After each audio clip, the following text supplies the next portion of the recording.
Operación Red Wing. Yuma. La Operación Red Wing de los Estados Unidos fue una serie de 17 ensayos de armas nucleares en 1956 nombrado en honor a tribus nativas americanas. Fue diseñado para evaluar la segunda generación armas termonucleares o bombas de hidrógeno. Pero cuando se dejó caer en el Pacífico, la explosión nuclear que produjo el pequeño dispositivo no era lo que los militares pretendían inicialmente.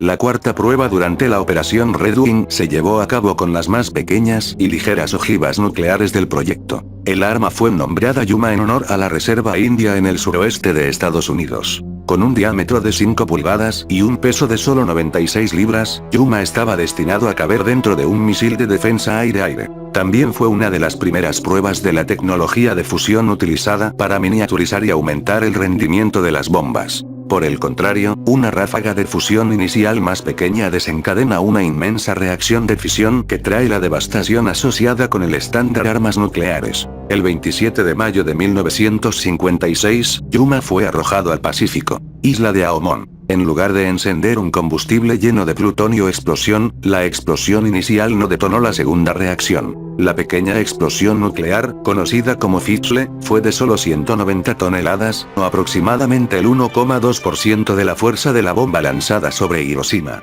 La detonación fue capturada en cámara y ha sido equiparado con el poder de destruir solo un par de cuadras de la ciudad. Un año después de la fallida explosión de Yuma, los militares finalmente lograron desarrollar su primera bomba nuclear aire-aire. El ER-2 Genie permanecería en servicio hasta 1985, con más de 3.000 modelos fabricados. Castillo Bravo. Castle Bravo fue la primera de varias pruebas de una nueva serie de termonucleares de alto rendimiento, armas llevadas a cabo por el ejército de los Estados Unidos en el Islas Marshall bajo la Operación Castillo. La detonación fue la primera prueba atmosférica de una bomba nuclear alimentada por deuteruro de litio. Se esperaba que produjera una explosión de 6 megatones, pero los ingenieros nucleares estaban asombrados por su poder último. El 1 de marzo de 1954, la detonación del Castillo Bravo produjo un rendimiento de 15 megatones. En términos de energía liberada, se trataba de 1000 veces más potente que el Hiroshima y bombas de Nagasaki. El incidente se convirtió en el nuclear más poderoso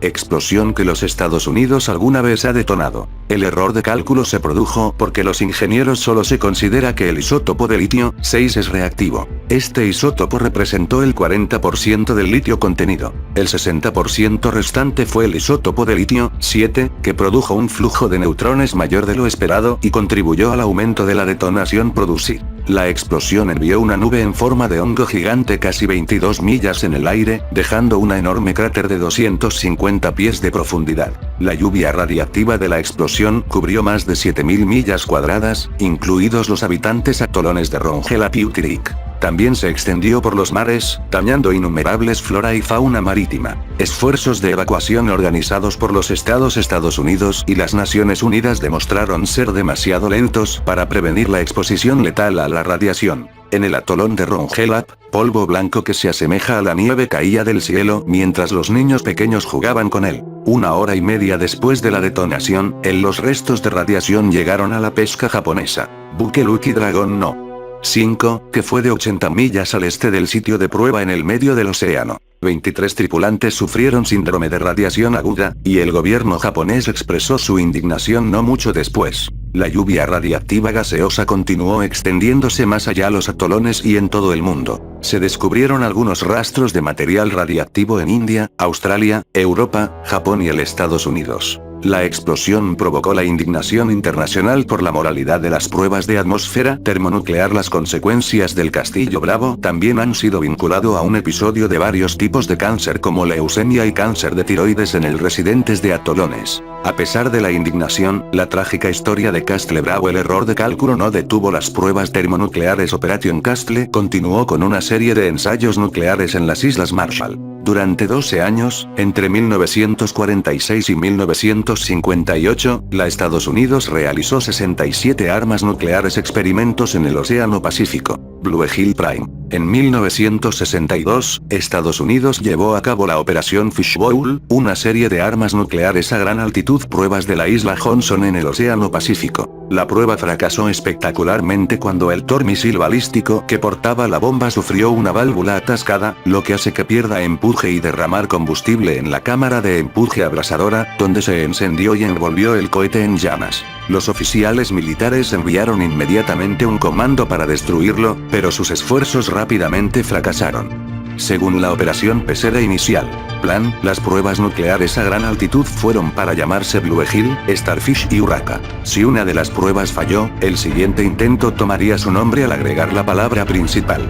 Cuando Blue Eagle se desvió de su trayectoria en junio 2 de 1962, se planeó un segundo intento para el siguiente mes. Blue Eagle Prime se lanzó el 25 de julio, pero falló de nuevo cuando su vehículo de lanzamiento Thor sufrió una válvula atascada y bloqueó el flujo de propulsor de cohetes a través de la combustión cámara. El motor luego perdió el empuje y no se quemó. El combustible RP-1 se derramó sobre la cámara de empuje caliente, encenderlo y comenzar un incendio masivo en la base de misiles. Con el vehículo de lanzamiento Thor ahora envuelto en llamas, el oficial de seguridad del campo envió un equipo especializado para destruirlo. Los comandantes dividieron el cohete en dos y rompió sus dos tanques de combustible, completamente destruir el misil y dañar el lanzamiento almohadilla. Las cargas de ojivas también explotaron asimétricamente, rociar el área con sustancias radiactivas. Aunque la ojiva nuclear no explotó, algunos materiales radiactivos de su núcleo contaminados Isla Johnston. El combustible del cohete ardiente fluyó a través del cable trincheras, causando una extensa contaminación química en el área. El gobierno de los Estados Unidos ordenó a los militares descontaminar el atolón antes de que los daños la plataforma de lanzamiento de Thor podría reconstruirse. Siguió un esfuerzo apresurado, y los contaminados la capa superior de suelo se raspó y se vertió en una laguna. Pero solo 2 años después, el radioactivo el sedimento se volvería a añadir al atolón cuando se usó como relleno sanitario para expandir Johnston Isla. Operación Upshot-Knotole. La Operación Upshot-Knotole fue una serie de pruebas nucleares de 1953 en el campo de pruebas de Nevada. La operación incluyó la primera prueba de un dispositivo conocido como Hydride-1, una bomba de fisión alimentado por hidruro de uranio enriquecido. Se suponía que el ejercicio produciría un menor rendimiento que otras armas termonucleares, pero también utilizó material fisionable más eficiente. Aún así, la prueba finalmente falló cuando produjo un rendimiento mucho menor que originalmente planificado.